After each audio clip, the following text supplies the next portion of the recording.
Hey, if you want a bit of background to this video, check this video out here. And oh wait, I probably shouldn't have done that first thing. Please don't click off. Wait, does this make you want to stick around? You know when your mum said that when your fish died, it went to fish heaven? Well, what if she was wrong? What if it went to fish hell? Conveniently located very close to human hell. But, and this is incredible, we've been told something about that truly tragic event that will make you think, why? Why is it that one of the only politicians concerned with the fish kills ended up swimming in that water? Can I swim in there? Yeah, you can. It's radio f***ing active, but you can go for it. I know, is that the worst experience of your life? While no member of the previous New South Wales Coalition government responsible for said water has been forced to drink that water for the rest of their lives. I demand at least one. You! Why me? I don't know, because you look the most like Ray's mum. So down the hatch. Come on, how much better would it be? Imagine her going, oh. Early in 2023, the Darling Backer River saw an unprecedented ecological disaster, which is bad because the last ecological disaster was also unprecedented. To give you an idea of the scope though, the last one killed 1 million fish. This one killed 20 to 30. Million? No, just 20 to 30 fish. See you next week, kids. No, million. 20 to 30 million. So yeah, my video from back then needs a bit of an update, doesn't it? Native species such as bony herring, golden perch, Murray cod, carp. Well, the carp was no big loss as, hey, it's not just the shittest Pokemon. Now, there are multiple theories as to why this is happening, and your stupid school books will tell you that it's because of not enough oxygen in the water or rising water temperatures. In fact, reports state that rising water temperatures led to what is called a black water event. Jesus, isn't it insane that everything in the future to do with the environment is black? Black water is water after a flooding event, which is filled with all sorts of toxic shit. I mean, still not as riddled with excrement as water at Wet and Wild. There is a reason you don't see many golden perch going, yeah! I'm not discounting any of those explanations. They are all stresses on the ecosystem. I mean, I don't know how well I'd cope with, quote, low oxygen levels.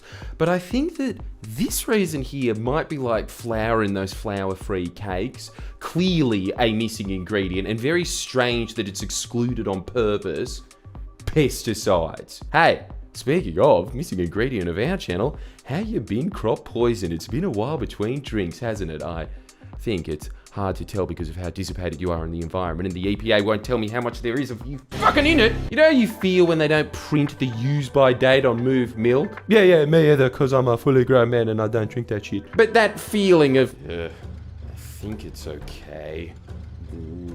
That's how we should feel about pesticides all the time, as the previous Liberal National Government twisted an environmental protection authority that went out of its way to suppress everything it possibly could about just how prominent and damaging these poisons are in our environment. And worse, okayed poisons that are banned basically everywhere else, as I reckon these dangerous chemicals don't have the same impact they do in France.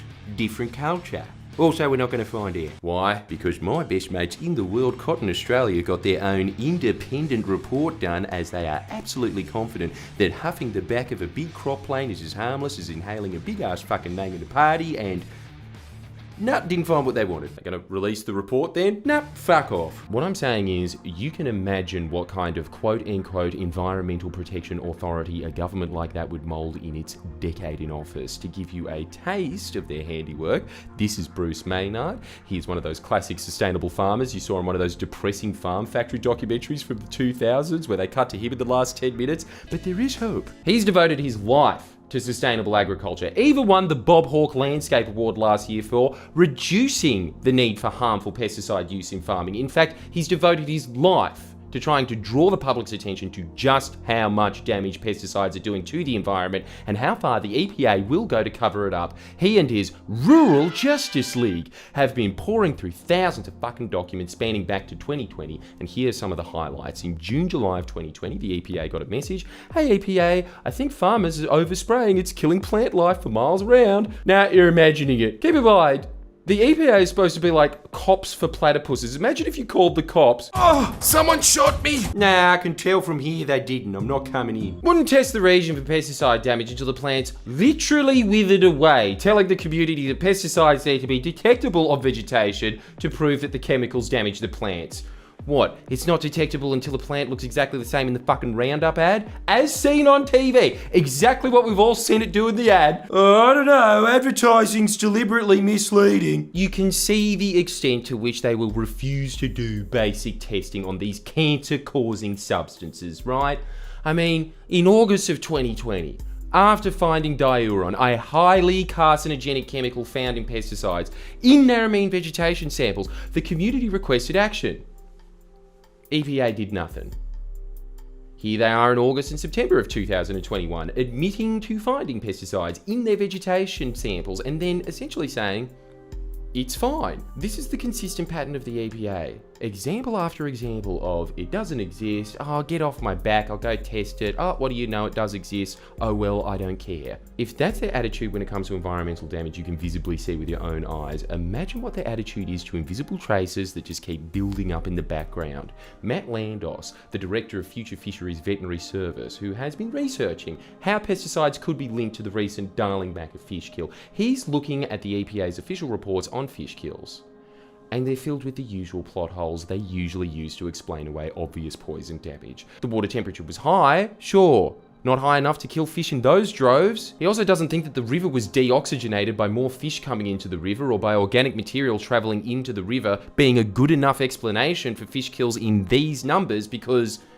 Do you seriously think these natural events could lead to such unnatural outcomes? Historically, floods in the Murray-Darling Basin have actually boosted populations of some fish. Only recently have they caused mass mortalities of aquatic life. What Matt has gathered, and remember, he is a full-time fish vet. In fish farms he's worked on over the years, if neighbours are spraying pesticides, the number of sick fish and fish deaths goes belly up. If they move those fish, they stop dying. You can't move fish out of New South Wales. This is a recent study from the University of Sydney. It named the Murray River watershed as a high-risk area in terms of pollution from pesticides. Not just in Australia, the entire world. In fact, it's ranked in the top 5 of those high-risk areas of concern. In the entire fucking world.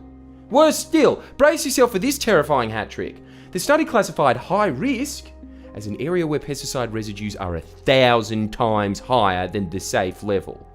1,000 times higher. That's the environment that the river is facing, and yet the EPA, with its sordid, shameful history under the Liberals and Nationals of routinely covering up environmental poisoning, found that in this unnaturally high fish kill zone, the river that is almost uniquely susceptible to pesticide poisoning in a state where we deliberately don't regulate pesticide spray, had nothing to do with a 20 to 30 million fish kill. It was the floods. Because as we all know, fish hate water. After all, the EPA conducted 38 tests along the Darling River after the fish kill.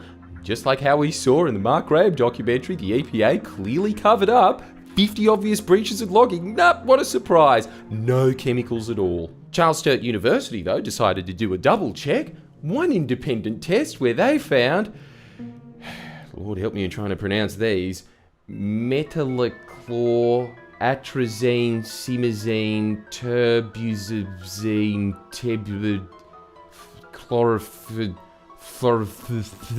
oh, now they're just mashing the keyboard. Look, I think we all know if you can't pronounce a chemical's name, it's bad. All of these detected chemicals were above acceptable concentrations compared to the Australian and New Zealand guidelines for fresh and marine water quality, and were consistent with agricultural land use in the area.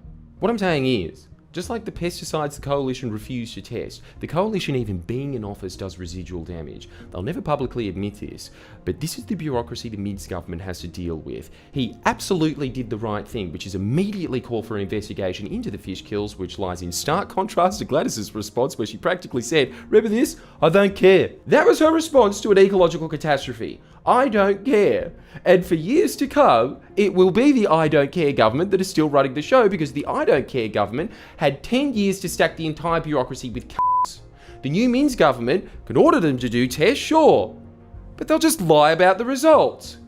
As other scientists have pointed out about the EPA's testing methods, if their students did what the EPA did in the Murray-Darling Basin, they'd get an F. This is the data the Minns government has to make decisions with.